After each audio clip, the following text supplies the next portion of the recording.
there's something most people never realize about their personal energy field.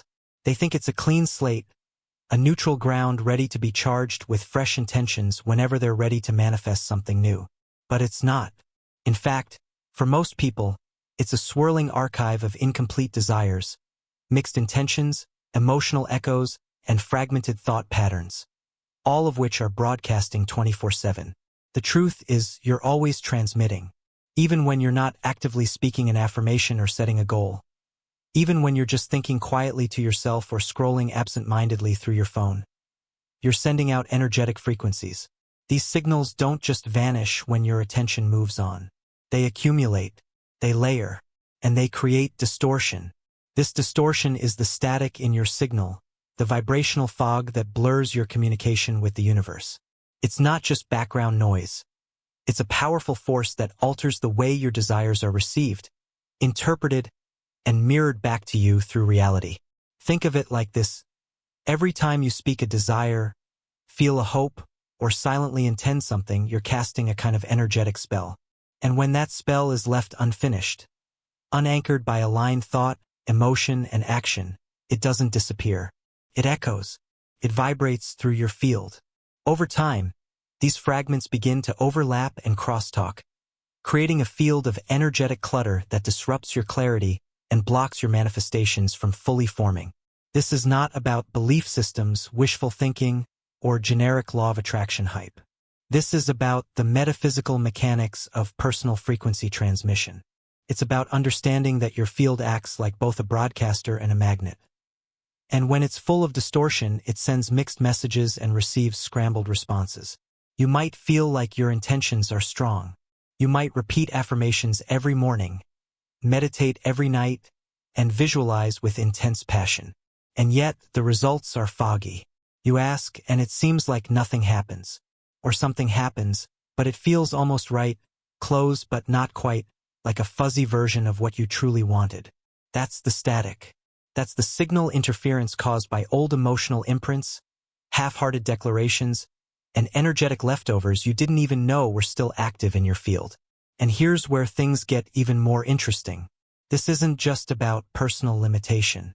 When your field is unclear, your frequency becomes entangled with the collective static of others who are also radiating unresolved energy. The collective grid is filled with millions of unfinished spells, millions of wishes, fears, and misalignments vibrating through space.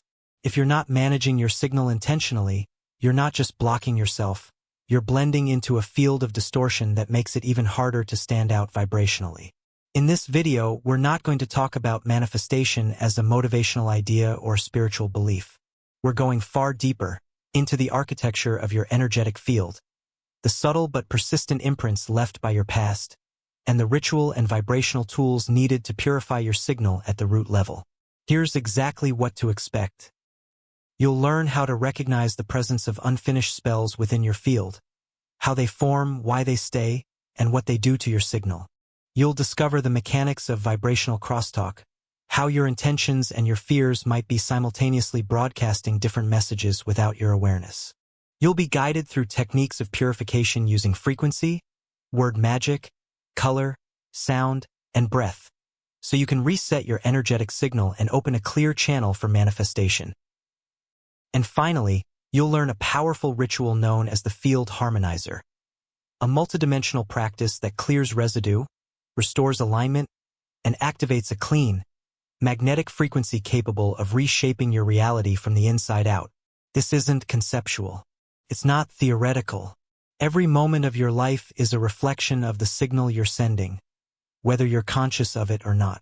So the real question becomes, what are you actually transmitting?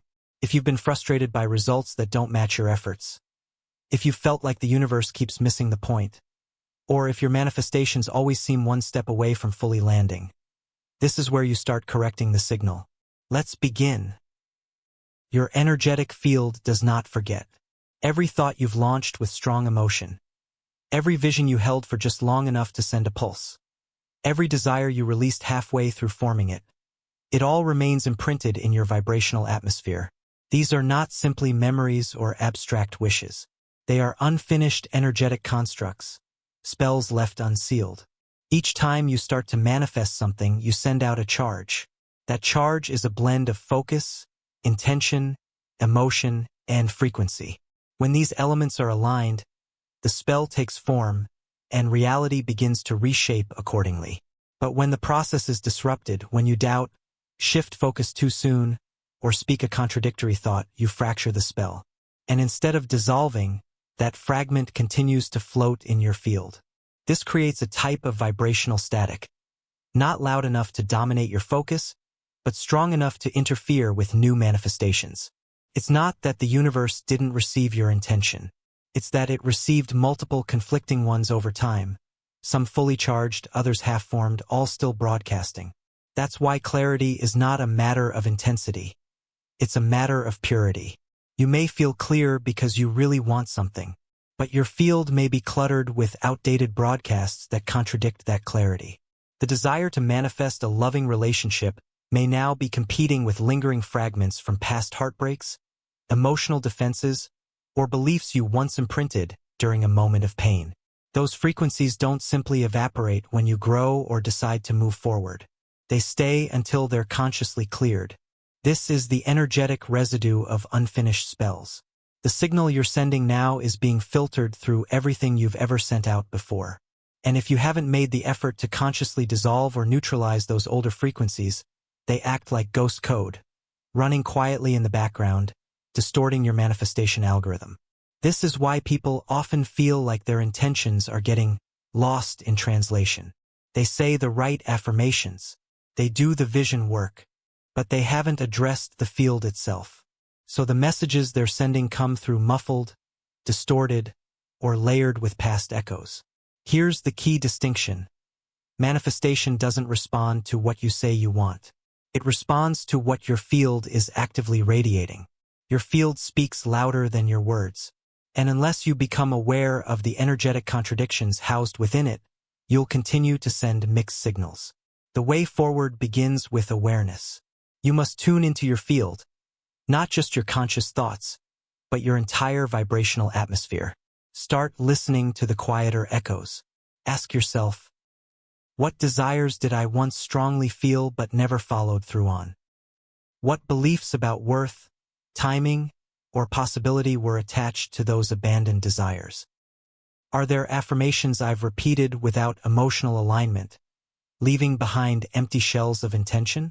Each of these is a thread contributing to the static. The goal is not to erase your past, but to neutralize its energetic charge so that it no longer influences your present frequency.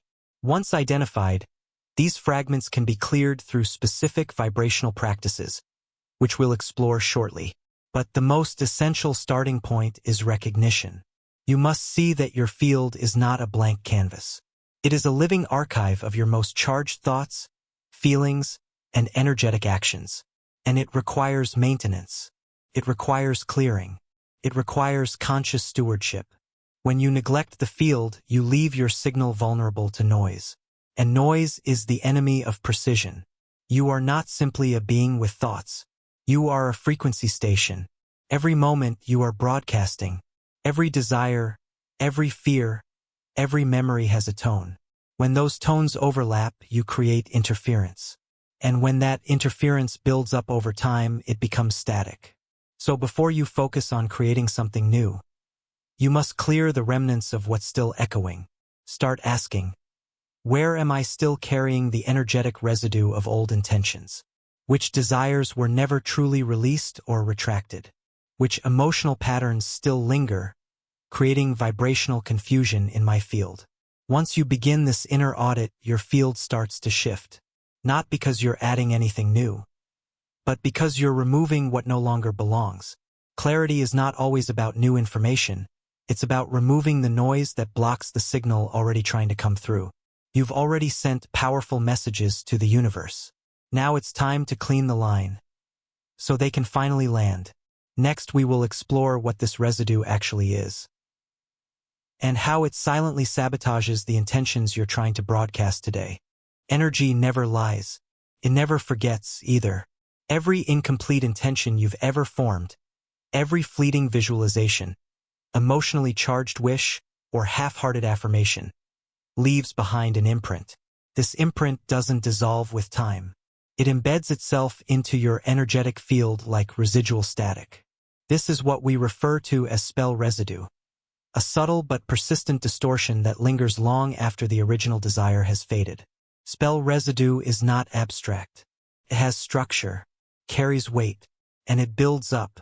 Most people unknowingly accumulate years, even decades of vibrational clutter, emotional charges tied to forgotten dreams, spoken declarations never followed through, promises made to self and broken silently. Each one acts like a thread that never got tied off. And now, those loose threads are pulling on your current intentions without your conscious consent. Spell residue doesn't just sit there. It speaks. It speaks in ways you don't expect. It can influence your decisions, shift your mood, alter your magnetism, and confuse the signal you're attempting to transmit now. It is quite literally a hidden layer of energetic sabotage. This isn't just about emotional baggage or limiting beliefs. Those are concepts most people are already familiar with. This is deeper. This is about subtle energetic debris that mimics your current vibration, causing confusion not only within your field, but in the way the universe responds to you. Here's how this works. When you set a clear intention today, let's say you want to manifest financial freedom, that message gets sent through your field. But if there are multiple unresolved energetic fragments from previous financial goals, failed money rituals, forgotten affirmations, or contradictory feelings of guilt and unworthiness, your new signal gets diluted. It no longer reads as financial freedom. It reads as freedom plus past lack plus doubt, plus broken trust plus confusion. Now multiply this across all areas of life, relationships, health, creativity, identity. The residue from yesterday's spell work is contaminating today's frequency. And the universe is responding to that scrambled transmission. Spell residue reveals itself in three main layers: emotional, physical, and energetic. Emotionally, this might feel like sudden drops in motivation, unexplainable anxiety around goals that should excite you, or recurring emotional loops tied to old wounds. You may find yourself mentally affirming a desire while emotionally resisting it. That resistance isn't current. It's historical. It's being generated by an energetic echo still vibrating through your field. Physically, residue can show up as tension in the body, particularly in areas related to expression, throat, trust, solar plexus, or action, legs, feet. Some people carry residue in their posture.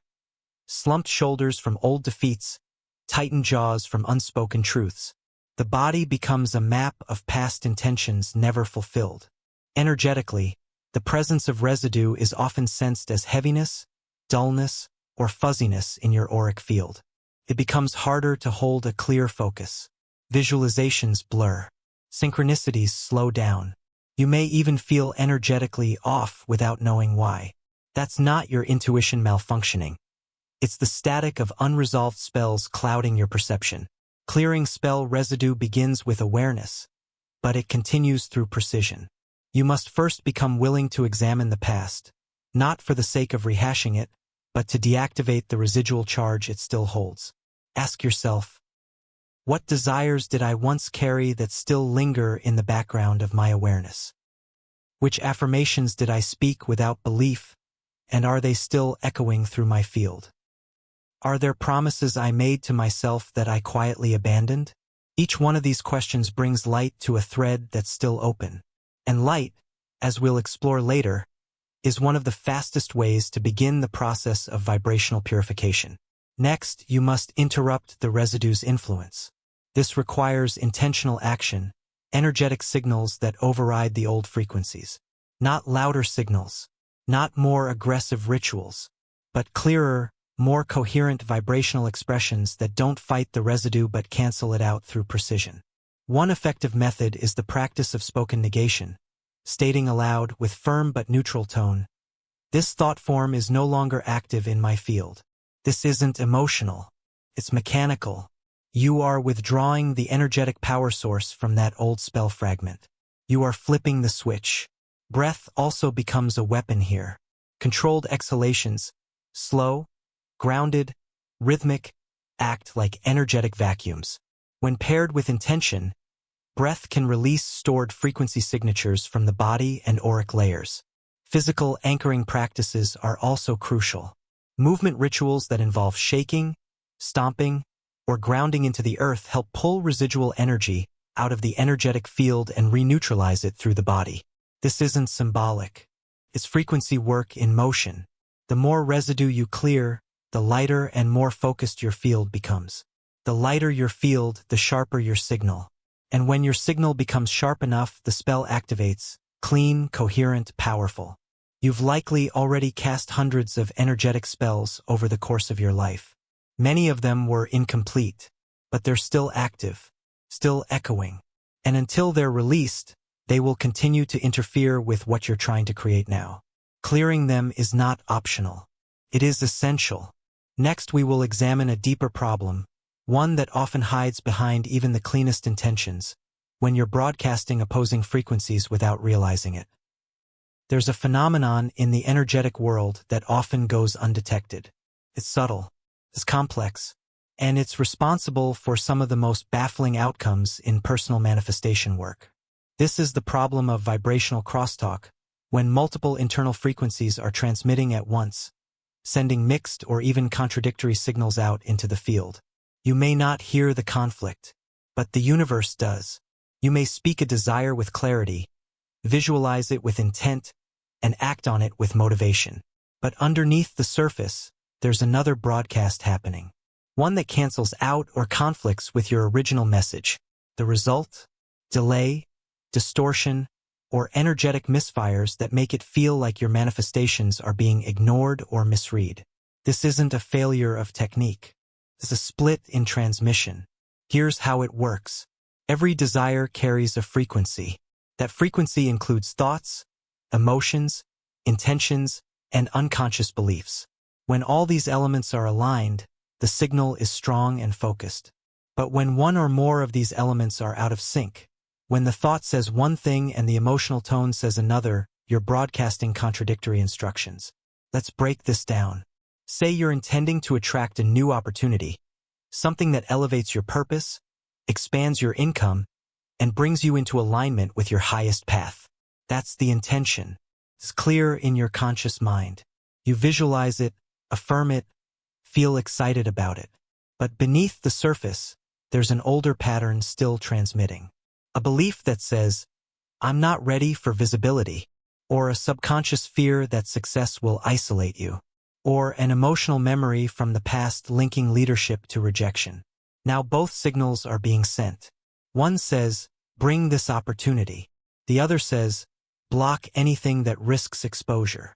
The universe doesn't decide which one is more important. It simply mirrors the composite frequency. And when the composite is fragmented, the result is confusion. This is crosstalk. Two or more channels running at the same time, overlapping, competing, neutralizing one another. And because one of those channels is usually unconscious, you never realize that you're broadcasting a conflict. This explains why many people experience almost manifestations. Results that show up but fall just short of full alignment. Jobs that arrive but feel off. Relationships that mirror a desire, but bring old wounds back to the surface. These aren't failures, they're feedback. They're direct reflections of a conflicted broadcast. To resolve this, you must become a technician of your own signal. You begin by isolating the frequencies. Start with the desire that feels the strongest. Speak it aloud. Tune into the emotional vibration behind it. Then pause. Listen.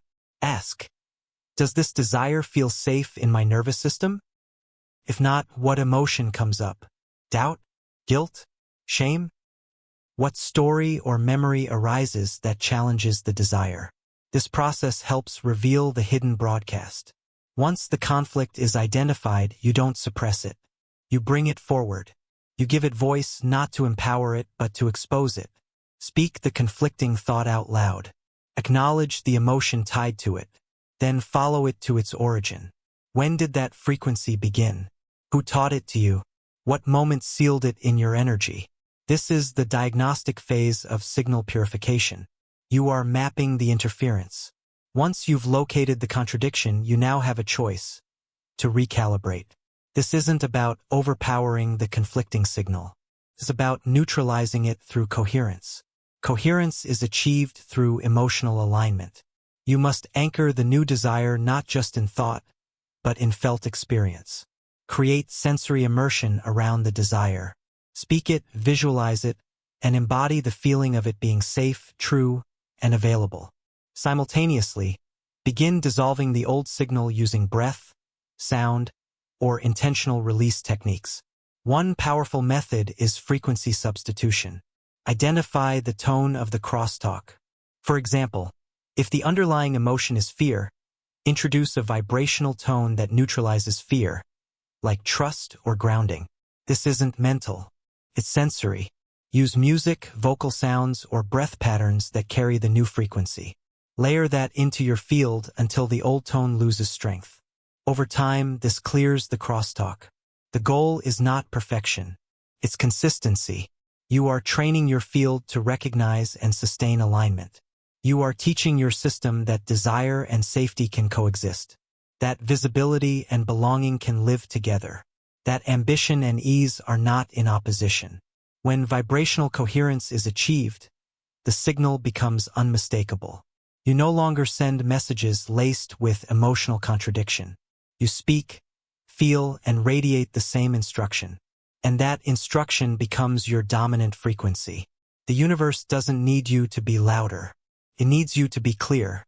Next, we will uncover how even when your intentions are correct, the strength of your signal may still be distorted because you're transmitting with the wrong volume. Let's explore the concept of energetic tone and how it amplifies or weakens your spell. The universe does not tune into words. It tunes into vibration.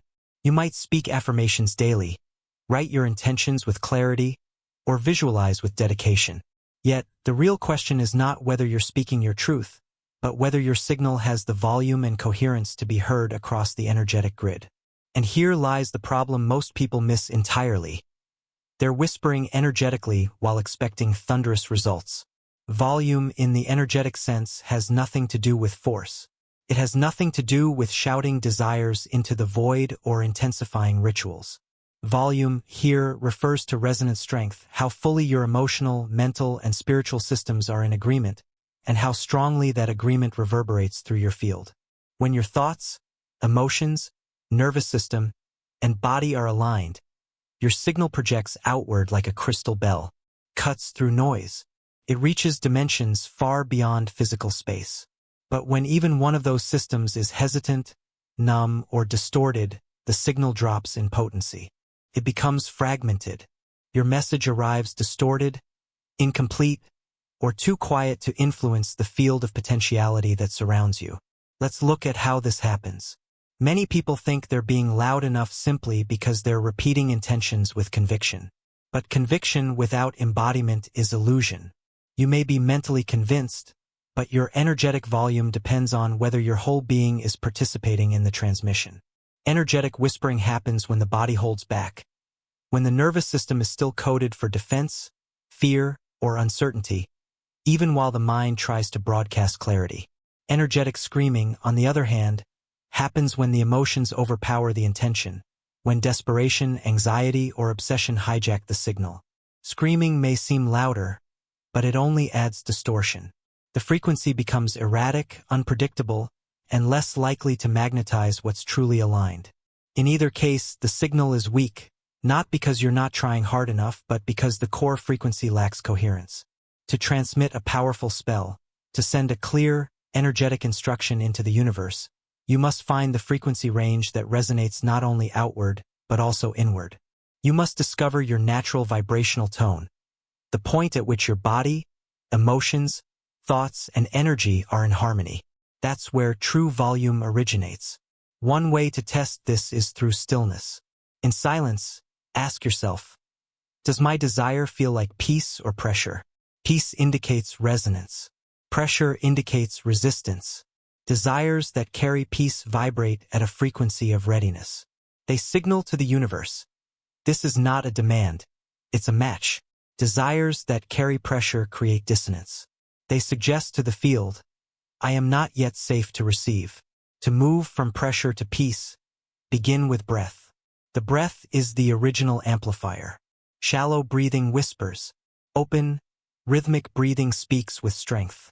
Breath is also the fastest way to recalibrate your internal state. Before speaking any intention, check your breath. Let it fill your body. Anchor your awareness in its rhythm. This alone shifts your signal from fragmented to unified. Then comes posture. Your physical form is the container of your spell. A collapsed posture, shoulders forward, chest closed, spine bent, muffles your energetic voice. Straightening the spine, lifting the chest, and grounding through the feet tells your field, I am prepared to project. This isn't performance. It's vibrational alignment through form. Now focus on emotional layering. Your desire must carry more than words. It must be wrapped in feeling, gratitude, expectancy, joy. These emotions are not decorations. They are the frequency modulators that give your intention tone and volume. Speak your desire aloud. Then pause. Does your voice feel full or hollow? Do you sense power in your tone, or does it trail off into hesitation? This is where most transmissions lose power, not in content but in conviction. Conviction isn't force, it's presence. It's the stillness of knowing, the emotional resonance of truth. When your signal carries that knowing, the universe recognizes it instantly. It's also essential to remove energetic cushioning, the habit of softening your desires to avoid disappointment. Saying I'd like to or it would be nice if creates a weak projection. These phrases aren't polite, they're diluted. They signal doubt. Your field absorbs that doubt and reflects it back through unclear outcomes. Instead, speak with direct resonance. Say, it is aligned for this to be so. Say, I am available for this timeline now. Say, my field is ready and the path is open. This doesn't make your desire louder. It makes it cleaner. Now consider environmental interference. Even when your inner alignment is solid, the external environment can dull your signal.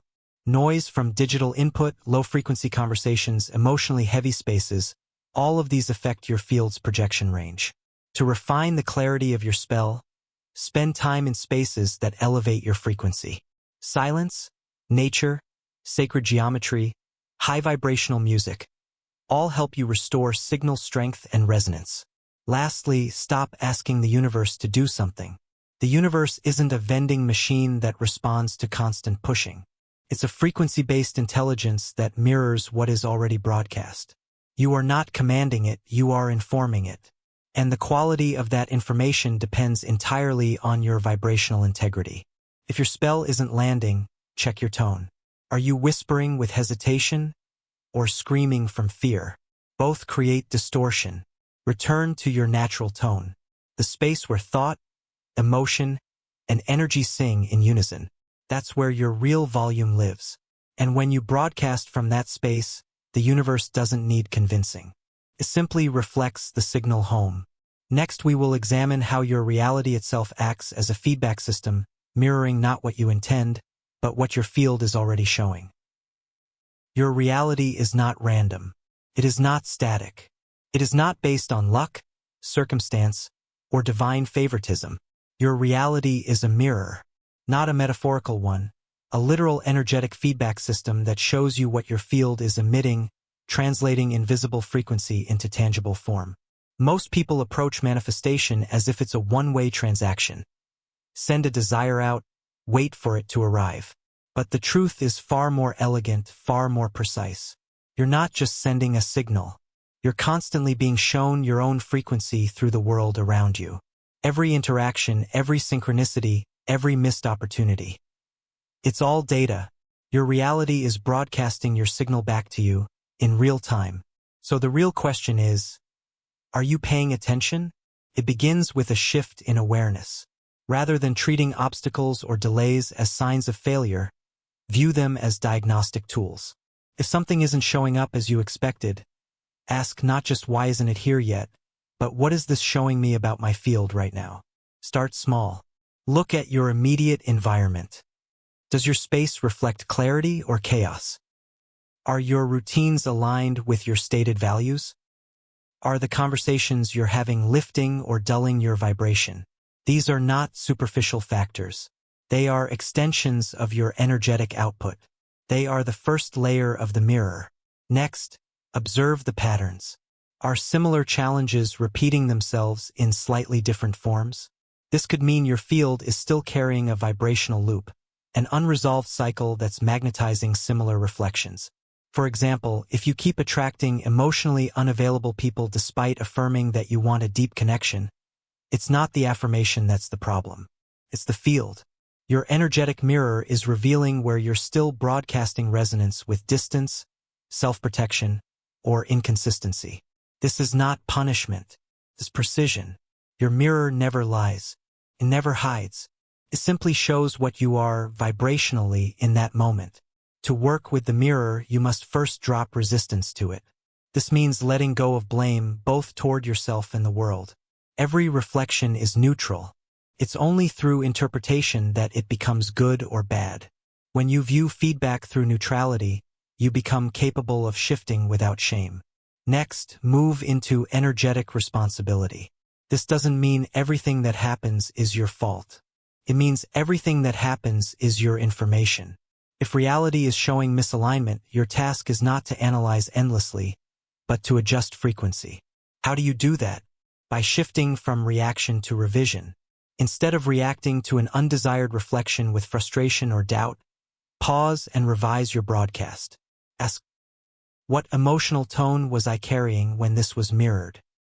What belief or signal might I have been transmitting without knowing? Then choose a new frequency. Speak it. Feel it. Move with it.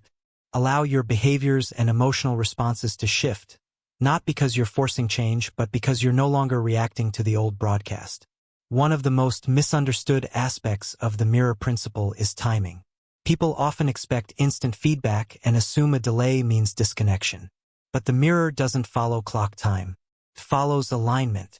Some reflections are instant. Others are delayed because your field is still stabilizing a new tone. Be patient with your signal shifts. Every subtle refinement is being integrated, even before the results appear physically. Here's a practical process. Observe your life as data, remove emotion, and view everything as a real-time field reading. Identify the dominant tones. What feelings or thoughts have been most active recently? Match the reflection. Does your reality mirror those tones or contradict them? Reset the tone, use breath, word, or movement to establish a new emotional broadcast. Watch for changes in the mirror, without force. Observe the shift in reflection over time. Now, look at your manifestation gaps, the things you desire but haven't yet received. These aren't empty spaces. They're active mirrors. They're showing where your field still holds distortion, contradiction, or incomplete instruction. For example, if your desire is for abundance but the mirror shows scarcity, don't panic. Study it. Ask, is scarcity still present in my language, thoughts, or habits? Am I asking the universe for wealth while still choosing thoughts of limitation? If yes, the mirror is working perfectly. The key is to learn to read it. Reading your mirror is a skill. It sharpens with practice. It demands honesty, subtlety, and patience. But once mastered, it turns your entire life into a dashboard of manifestation feedback. No more guessing. No more confusion. You see, correct, and realign in real time. And this is how reality becomes fluid. No longer rigid, no longer mysterious, just responsive. Exactly as it was designed to be. Next, we will address the role of language, how the very words you speak, casually or intentionally, form spells that either purify or pollute your signal. Let's explore the mechanics of word magic and how to speak your way into vibrational precision. Words are spells, not symbolically, not poetically, functionally. Each word you speak carries frequency, constructs and encodes. It vibrates with intention, emotion, and subconscious meaning. Your field doesn't respond to words as labels. It responds to them as tone carriers. When you speak, you're not simply expressing thoughts. You're embedding vibrations into your energetic grid. The problem is, most people speak on autopilot. Their language is habitual, reactive, and unconscious. What they don't realize is that every casual statement, every phrase uttered without alignment, every half-joke about failure or limitation is casting a microspell into their field. And those microspells accumulate. That's linguistic residue. And it's powerful. Linguistic residue is formed when your spoken words contradict your intentional frequency. For example, if you say, "I'm broke" with a laugh, meant as humor, not truth, your conscious mind may not register the weight of it, but your field does. It doesn't care that you were joking. It hears a vibration of lack, of identity embedded in scarcity, and begins subtly reinforcing that signature in your reality. This is not about being perfect with your words. It's about becoming sovereign in your speech. Speech is not filler. It's programming. So when your manifestation stream is cluttered, and your desires aren't translating into form, one of the first places to check is your vocabulary. What have you been speaking over your life, your desires, your identity? Let's start with phrases that carry covert distortion. "I always mess this up." "That's just my luck." "I'm terrible with money." "I can never catch a break." These aren't expressions. They're declarations. Repeated enough, they become energetic facts embedded in your field. And here's where the sabotage becomes insidious. Even when your intentions are pure, when you affirm your goals with full focus, if your casual speech contradicts those intentions, the vibration of your field becomes unstable. You create loops of mixed resonance. The signal short-circuits, and manifestation stalls. This is the mechanics of vibrational cross-contamination. The field can't anchor into clarity because the linguistic data it receives is confused. Now let's take this deeper. Language forms thought structures. But beyond structure, language carries tone. Tone is what your field really responds to. It picks up on despair disguised as sarcasm, resentment wrapped in humor, fear expressed as realism. If you constantly say, "We'll see," when discussing your desires, your tone carries hesitation. If you respond to praise with, "Yeah, but," your tone carries disbelief. If you talk about your future with detachment, your tone suggests emotional disconnection. These tones are not neutral. They form the foundation of your energetic narrative. Reclaiming your word magic begins with one fundamental shift. Treat every word as an invocation. Because it is. Start listening not just to the content of what you say, but to the emotion riding behind it. That emotional payload is the true energetic charge being delivered into the field. If your tone carries certainty, reverence, expectancy, joy, your field expands. If your tone carries sarcasm, defeat, fear, or bitterness, your field contracts. Speak your desires aloud, then observe the feeling it creates in your body. Does your system relax or tighten? Does your breath deepen or pause? These physical responses are feedback from your field. They tell you if your words are in integrity with your energetic truth. Once you become aware, begin recalibrating your vocabulary. Replace distortion with sovereignty. Instead of, "I'm trying," say, "I am aligning." Instead of, "I hope so," say, "It is unfolding." Instead of, "I don't know how," say, "I am receiving the next step." These are not empty affirmations. They are coded upgrades. Each word becomes a tuning fork, aligning your frequency with precision. One of the most overlooked aspects of word magic is narrative editing, consciously rewriting the way you speak about your past. Many people distort their present signal by speaking old stories through the lens of pain. When you say, "I've always struggled," your field doesn't interpret that as historical. It registers it as active frequency. To correct this, shift your phrasing. Instead of, "I was always rejected," say, "I've completed the pattern of rejection." Instead of, "I never got support," say, "Support is something I now receive with ease." This is not denial. It's energetic reorientation. You're not changing history. You're changing the vibrational influence of that history on your current field. Then comes ritual speech, deliberate spoken sequences that reinforce clarity and resonance.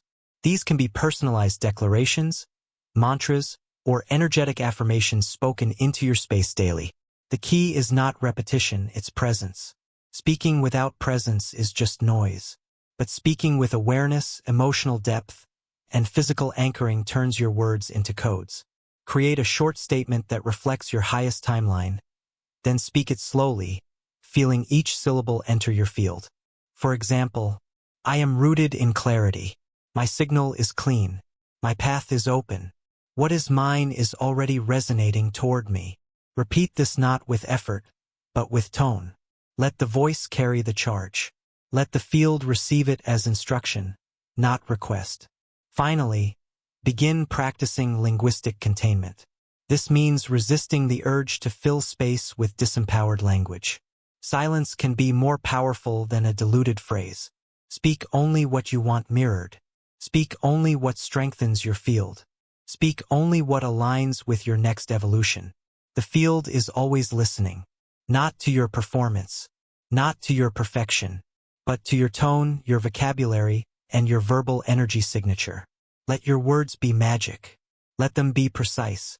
Let them be sovereign. Next, we explore how color, often overlooked, is a direct frequency language of the field. You'll see how visual alchemy using color can clarify your energetic signal and transmute confusion into coherence. The field responds to more than thought. It responds to spectrum. Color is not merely visual. It is vibrational data, an energetic signal that can penetrate the layers of your aura, recode emotional imprints, and restore clarity to a cluttered manifestation stream. Each color holds a frequency band. When used intentionally, these bands act like energetic tuning devices, gently shifting the tone of your field. They dissolve residue. They reinforce alignment. They clarify transmission. Most people interact with color unconsciously. They choose clothes, decorate spaces, or scroll through images without realizing they're exposing their energy field to vibrational input. And when this input is chaotic or mismatched to their intention, the field responds accordingly. To reset the aura through visual alchemy, you must begin seeing color as a language, not of the eyes, but of the soul's magnetic code. Start with recognition. Observe your current relationship with color. Which shades are you drawn to? Which do you avoid? Which ones dominate your environment, wardrobe, and digital space? Each preference is feedback. For instance, a strong attraction to deep blues may signal a need for inner stillness and clarity in communication. Resistance to yellows might indicate blocked joy or fear of exposure. Surrounding yourself with grays may suggest emotional numbing or energetic hiding. These aren't aesthetic choices, they're energetic cues. Begin to intentionally work with colors that support the emotional tone of your desired manifestation. Think of each color as a vibrational tool. Red strengthens grounding and life force energy. It clears fear-based static and reinforces embodiment. Orange reactivates flow, sensuality, and creative movement. It dissolves energetic stagnation. Yellow reawakens personal power and clarity of intent. Cuts through mental fog. Green balances, harmonizes, and invites healing. It helps release grief residue. Blue restores calm, truth, and expression. Purifies distortion in communication spells. Indigo opens intuitive clarity and inner vision. It corrects energetic misperception. Violet amplifies spiritual coherence. It dissolves egoic noise and restores high-frequency alignment. White clears. Black protects. Gold codes. Silver reflects. These are not abstract associations. They are energetic realities. And your field responds to them instantly. Now apply this consciously. Begin your day by selecting a color companion, a hue that reflects the vibration you wish to amplify. Wear it, visualize it, surround yourself with it. Let your field drink it in. Take it further with color meditation. Sit in silence. Visualize a sphere of your chosen color hovering just above your crown. Let it slowly descend, scanning your aura.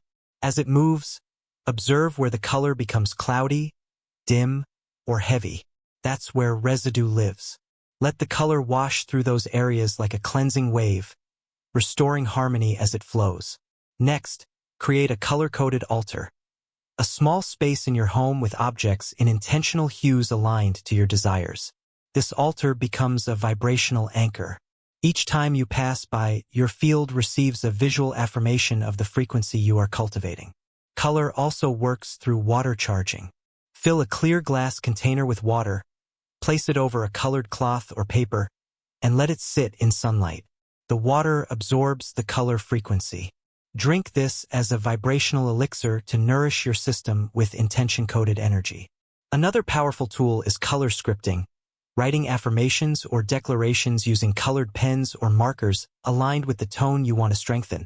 The act of seeing your intention in color enhances its impact, embedding it more deeply into your subconscious and energetic layers. Remember, the aura is light responsive. It expands or contracts based on sensory input. Color is light. You are light. There is no separation. The visual spectrum is a manifestation interface waiting to be activated. But be mindful. Not all color exposure is helpful. Overstimulation from digital screens, mismatched fashion choices, or living spaces filled with dissonant palettes can introduce chaos into your field. Begin curating your environment like you would curate your diet. Only include what nourishes and aligns. Color is frequency. Frequency is language. Language is spell work. So let every color you wear, see, or immerse in be intentional. Let your field remember what coherence looks like through hue, through light, through visual code. Let your aura speak in color. Next, we explore how sound, the original frequency, can be used to cleanse, attune, and amplify your signal through resonance and vibration. Sound is not entertainment. It is structure. It is force. It is spell. Before language, before symbols, before written word, there was vibration. The ancients understood this. They didn't treat sound as something merely heard. They treated it as a vehicle for movement between planes, a carrier of intention, purifier, a guide. Today, most have forgotten how to use sound correctly. They fill space with noise. They rely on words, but ignore tone. They play music, but forget resonance. And so their energy fields become cluttered, overrun with disharmony, transmitting not clarity, but confusion. If your manifestations are misfiring, if your reality feels like an echo chamber of half-formed results, it may not be your thoughts or emotions that need correcting. It may be your tone. Tone is the unspoken frequency behind your speech. It's the invisible structure behind your affirmations. It's the sonic texture that tells the universe how to interpret what you're asking for. You can say, "I am ready," and transmit a tone of doubt. You can say, "It is done," and transmit a tone of desperation. The field doesn't respond to content. It responds to tone. That's why two people can speak the same affirmation with completely different results. One is broadcasting with emotional resonance, vibrational alignment, and sonic integrity. The other is simply making sound. To begin using sound as a tuner of your signal, start with clearing. Your field stores sonic residue, old tones that still reverberate from past pain, arguments, traumas, and inner monologues. These tones lodge themselves in the throat, solar plexus, and lower spine. They carry memory. They hold emotion. They shape the signal. The first step is to dislodge them. Use a simple vocal technique, toning with breath. Sit comfortably. Inhale deeply through your nose. As you exhale, let a single sound emerge. Start with a low hum. Don't worry about pitch or melody. Focus on vibration. Let the sound move through your chest, through your jaw, through your core. Do this for several cycles. Then change the tone. Shift it slightly higher. Notice where the vibration lands. Different tones activate different layers of your energy field. Low tones ground. Mid-tones stabilize. High tones clear. Let your body guide you. Next, speak your desires, not as affirmations, but as tones. Forget the words for a moment. Speak in vowels. Ah, oh, eh. These primal sounds carry direct vibrational frequencies. They are ancient, pure, efficient. As you speak them, feel where they resonate. Ah tends to open the heart field. Oh anchors in the gut, creating steadiness. E stimulates the third eye, enhancing clarity. Spend 5 minutes a day vocalizing these tones with intention. Do not aim for beauty. Aim for resonance. Let the vibration do the work. Your job is to deliver the tone with presence and surrender. After clearing, move into harmonizing. This is where music comes in, but not casually. Choose tracks that are tuned to solfeggio frequencies or natural resonance patterns. 432 Hz, 528 Hz, and 639 Hz are particularly useful for field alignment. Play them in the background while you speak your intentions, meditate, or write. Let the frequencies support the structural integrity of your signal. Avoid chaotic, dissonant, or synthetic sound patterns during spell work. They splinter your energy. They create short circuits. They amplify anxiety. Just as you wouldn't eat poison before casting a spell, don't listen to noise while trying to broadcast a clean signal. You can also harmonize using instruments, simple ones, tuning forks, singing bowls, or even your own voice. Strike a tone and speak your desire into it. Let the tone carry your words. Let it stretch them, anchor them, and push them outward through vibration. Now we come to intentional soundcasting, deliberately using sound as a transmitter, not just a purifier. This is when you encode sound with meaning. Begin by writing a short phrase that reflects a desire. Stability surrounds me. The path is open. Love is near and clear. Now speak it in rhythm. Match the cadence to your breath. Repeat slowly, letting the vibration expand.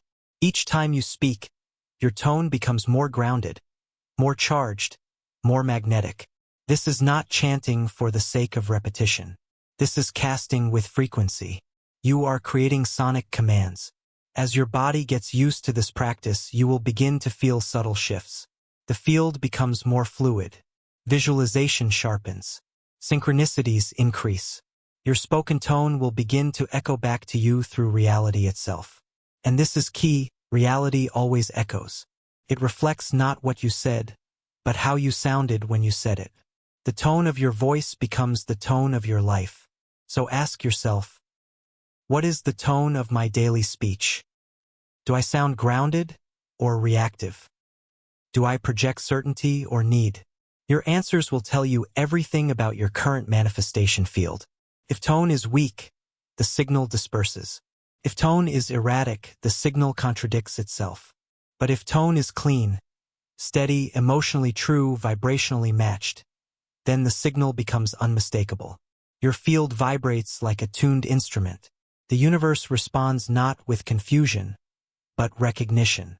Sound was the first creation force. It still is. Use it with care. Let every tone you emit become a beam of clarity. Let your voice reclaim its ancient role, not as noise, but as a spell. Next, we enter the terrain of emotional residue, where unresolved feelings disguise themselves as intuition and warp your signal from the inside. Your emotional body is not passive. It is a transmitter, a broadcaster, a filter. Every feeling you experience leaves a trace, a vibrational echo that remains long after the initial wave has passed. When these feelings are processed cleanly, the echo dissolves. But when they're suppressed, ignored, or looped repeatedly, the echoes accumulate. They begin to stick, and over time they turn into debris. This emotional debris is not benign. It doesn't just linger in the background. It actively distorts your frequency, colors your perception, creates energetic noise that blends into your field and scrambles your intentions. This is why so many people struggle to hear their inner voice. Their intuition hasn't gone silent. It's just drowned out by static. The static of unresolved grief. The static of suppressed anger. The static of shame buried so deeply, it's been mistaken for personality. Emotional debris blocks clarity. It slows manifestation not by creating resistance in the universe, but by creating resistance within. Your field becomes thick, heavy, sluggish. Signals must push through layers of distortion just to reach the edges of your aura. By the time they escape, they've lost shape. And then the feedback loop begins. You don't receive what you asked for. You assume the method failed.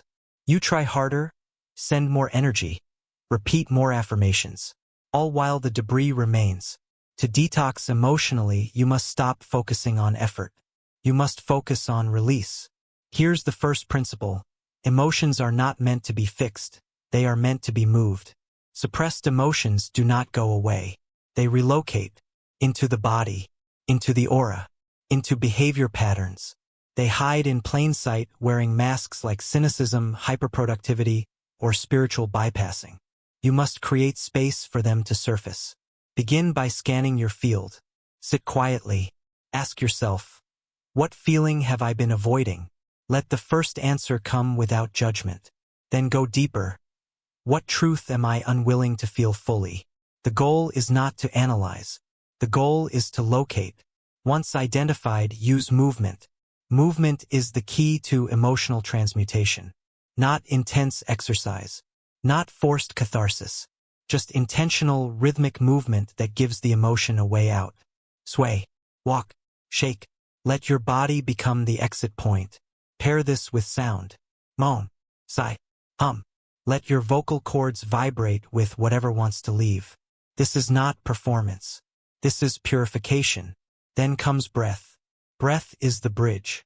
When feeling intensifies, stay with the breath. Do not shrink. Do not resist. Let the breath act like a broom, sweeping through the lungs, the belly, the solar plexus. Each exhale is a letting go. Now introduce presence. Sit with the emotion. Speak to it. Say, you are allowed here. You can move now. Validation without identification. That's the magic. You acknowledge the emotion without becoming it. You become the observer, the channel, the conductor, not the container.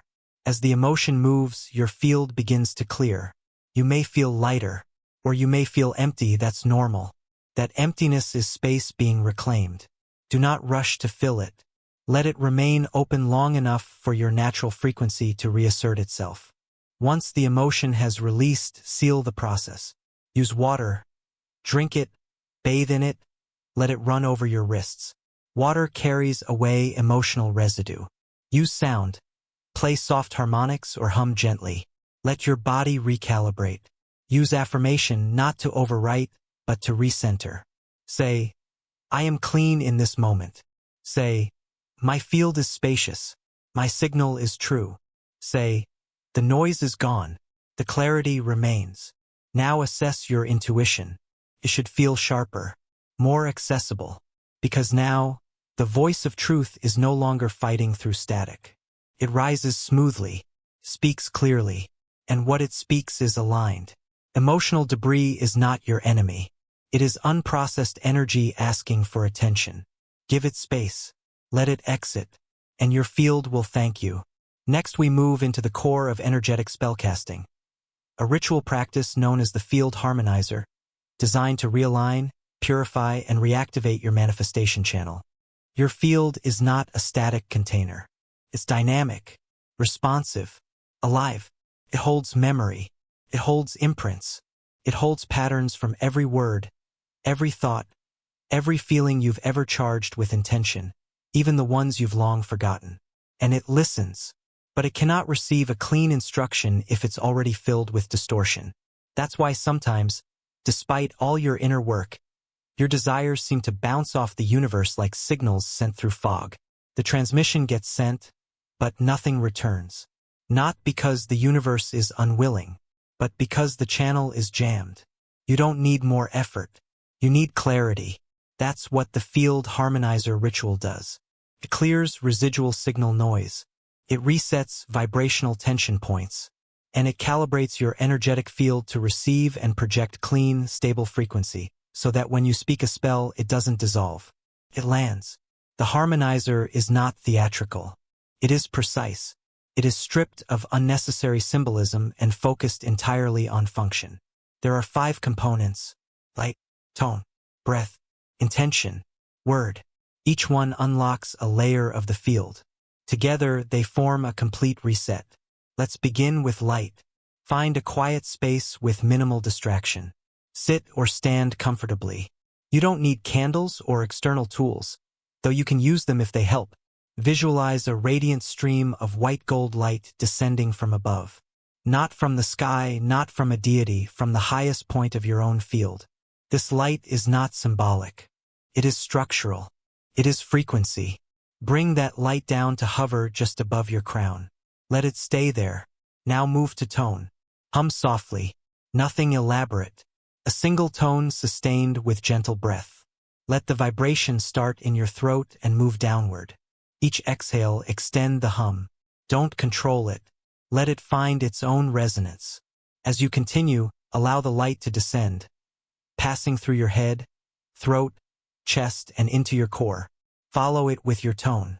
Match your sound to its movement. Then integrate breath. Inhale through your nose slowly, allowing the breath to rise from deep in your belly. Exhale through your mouth, releasing any tightness or mental clutter. Sync breath with tone. Inhale silent. Exhale hum.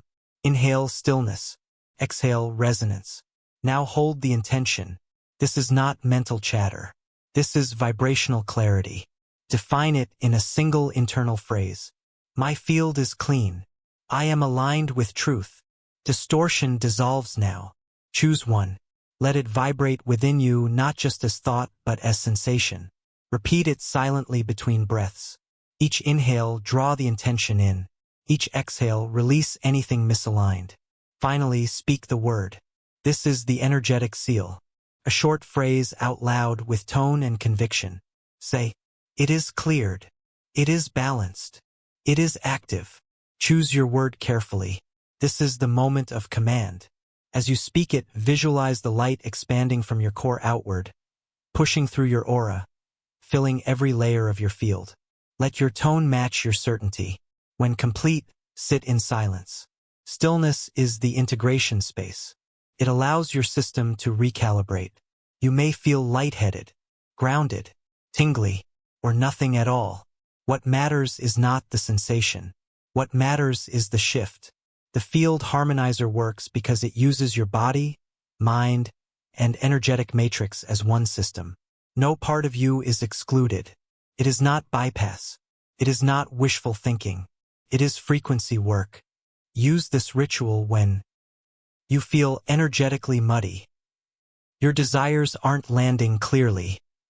You're starting a new creative or spiritual phase. You've recently had intense emotional experiences. You can perform it in 5 minutes or extend it to 30. It adapts. If done consistently, it reteaches your field how to hold coherence. Over time, your system begins to harmonize naturally, without constant correction. You become more intuitive, more efficient, more magnetic. This isn't magic in the poetic sense.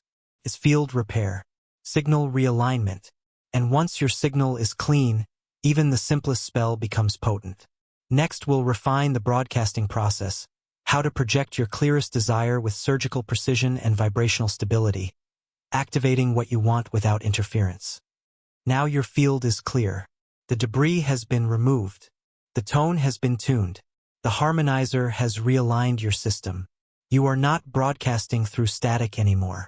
You are projecting through clarity. This is the moment where manifestation becomes exact. Not approximate. Not symbolic. Not someday. Now, to activate a pure signal, every layer of your system must speak the same language. Thought must agree with emotion. Emotion must match physical sensation. Your voice, your breath, your posture, all must harmonize with the intention. This is crystalline frequency, sharp, coherent, undiluted. When a signal like this is launched, it doesn't fade. It moves. It magnetizes. It bends reality. Let's begin with intent precision. Too many signals collapse because the desire is vague. The field cannot respond to ambiguity. It needs structure, not obsessive detail, not forced scripting, just clarity. Choose one desire, one, not 5 goals, not a lifestyle concept, one frequency-aligned outcome that your system recognizes as possible now, not in the future, not in fantasy. Now, speak it internally in one sentence. Then ask, does this statement feel stabilizing or pressurized? If it feels pressurized, reduce its complexity. Get more honest. Find the core desire behind the external form. For example, instead of, I want a six-figure business. Refine to, I want to feel supported by my work. Instead of, I want a partner who completes me. Refine to, I want to feel deeply seen. Refinement activates resonance. Once the core desire is known, assign it a vibrational tag, an emotional signature. Ask yourself, when this desire becomes real, what feeling will fill my body? Choose one. Joy, safety, warmth, excitement, belonging. Now use this feeling as your anchor. Everything that follows must carry this tag. If your thoughts, speech, and body posture don't reflect it, your signal is impure. Next, projection posture. Stand or sit with your spine straight, feet grounded, hands relaxed. Close your eyes. Visualize your body becoming transparent. No resistance, no walls, just open light. Inhale the vibrational tag into your heart space. Exhale it through your aura. Do this 3 times. Now speak the desire aloud, not mechanically but as a broadcast. Use slow, rhythmic speech. Let each word land in your field like a tuning fork. Say, I am supported now. Say, the feeling of being seen surrounds me. Say, what I carry is ready to be received. Let silence follow each statement. Don't rush the silence. The space between words is where the signal expands. This is where the energetic command travels. Now integrate ritual action. A single small gesture to anchor the projection physically. Write the statement. Touch your chest. Walk 5 slow steps in rhythm with your words. It doesn't matter what the action is. What matters is congruence. The body must behave as though the reality is real now. Not because you're pretending, but because the field needs behavioral confirmation. Desire alone is insufficient. Desire plus vibrational action equals signal.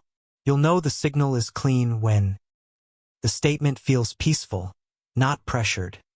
You are no longer searching for external validation. Your system feels done, as if the desire has already crystallized. From this state, avoid resending the signal constantly. Repetition from fear disrupts purity. Instead, maintain resonance through daily tone, not redeclaration. Check in with your vibrational tag throughout the day. Am I still carrying joy? Am I still rooted in safety? Am I still aligned with clarity? These questions maintain the signal's integrity. If dissonance enters, through fear, doubt, frustration, don't suppress it. Pause, breathe, recenter. Use short recalibration phrases. I am still the signal. The field is still receiving. Nothing has been lost. Now monitor mirror feedback. Signs that your pure signal is active may include sudden clarity in unrelated areas, messages or synchronicities aligned with your tag, unusual stillness, your system no longer chasing, just resting. These are confirmations, not guarantees of form, but indicators of energetic receipt. You may receive the exact form you projected, or something that matches the frequency even more precisely. Either way, it arrives not through striving but through match. Your only task is resonance maintenance, not constant effort, not emotional force, just holding. The field does not respond to struggle. It responds to signal. And you've now become the signal itself. Next, we will close the loop, learning to recognize when the universe is replying, even subtly, so that you can interpret its messages and maintain a clean channel going forward. You've spoken the spell. You've cleaned the static, recalibrated the field, and activated the signal with full vibrational precision. Now, something essential must happen, and it's where most people unconsciously collapse the entire process. You must listen, because once the signal is sent, the universe begins to speak. Not in dramatic bursts, not always through grand events or obvious answers. Often, the first replies arrive quietly, subtly, woven into the seams of your reality like threads only the attentive can see. This is the dimensional feedback loop, a continuous exchange between your energetic broadcast and the universe's reflection. The spell doesn't end when you speak it. It evolves as the field returns your frequency in mirrored form. And here is the trap. If you do not recognize the feedback, if you dismiss the signs, question the rhythm, or rush to cast again. You rupture the loop, and the spell loses traction. Most people expect feedback to look like fulfillment.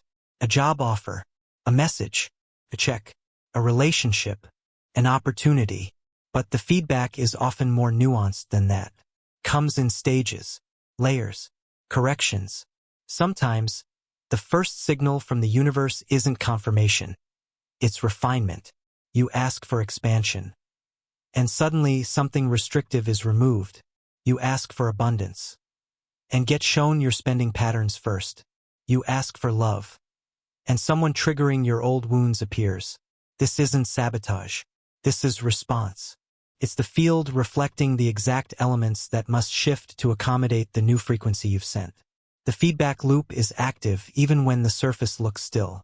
The key is to stay out of conclusion and enter into interpretation. Start with this foundational mindset. Every moment after a spell is cast contains potential feedback. Not every moment will carry a message, but every moment might. So you stay alert, not paranoid, not obsessive, just open. Look for 3 primary types of feedback: repetition of themes, numbers, images, words, or events that resonate with the frequency you've called in. These act as frequency mirrors, showing your signal bouncing back in subtle forms. Unexpected interruptions, delays, or exits that seem inconvenient but are clearing space or realigning timelines. These are not blocks, they are preparation. A sudden shift in how you feel when you think about your desire. Without external change, you begin to sense that something has clicked. That's not hope. That's resonance stabilizing. These forms of feedback are not symbolic guesses. They are dimensional messages. And to read them, you must develop sensory literacy. This means training your system to notice without immediately labeling. It means observing energy rather than rushing to define outcome.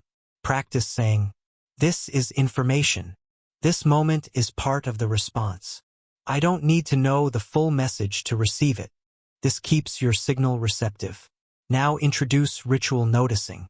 Spend 5 minutes each evening in reflective stillness. Ask, what felt like resonance today? What patterns repeated?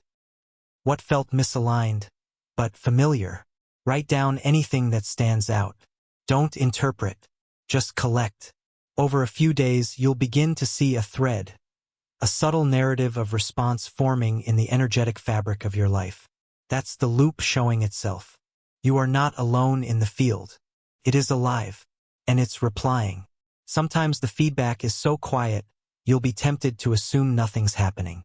But that silence is not absence, it's invitation. The field is listening for your listening. The more you notice, the more it speaks. This builds trust resonance. Trust resonance is when your field no longer needs constant reassurance. It vibrates with the knowing that your signal was sent, and that return is inevitable. When that trust is strong, you no longer create friction by second-guessing. You no longer ask, "Is it working?" You say, "It's adjusting." Now here's a critical principle. Interpretation must evolve with the signal. The meaning of feedback is not fixed. What looked like a delay one week may reveal itself as an acceleration the next. What seemed like a rejection may turn out to be a reroute into something cleaner, truer, faster. So you don't lock into assumptions. You remain a frequency translator, not a judge. You allow your spell to unfold. You let reality reshape itself without micromanaging the process. Now, on rare occasions, feedback may show you that the desire you projected is no longer aligned. Not because you failed, but because you grew. Your own evolution outpaced your original spell. This is not wasted energy. This is vibrational upgrade. In these moments, pause, breathe, thank the signal, then refine. Say, "This version has completed. I am available for the higher match." And the field will respond faster now because your signal is more refined. You are working with intelligent feedback, but you must treat it as a living dialogue, not a one-time event, not a yes or no switch, a living, breathing mirror. Now let's talk about how to maintain your channel integrity throughout the feedback process. Because receiving feedback means staying clean internally and externally. Here's how. Guard your tone. No casual statements of doubt. No complaining that negates your broadcast. No retelling of stories that contradict your field. Protect your space. Remove external noise that triggers old vibrations. Limit input that confuses your signal. Stay selective in who you share your desires with. Anchor your trust. Use rituals to stabilize your belief.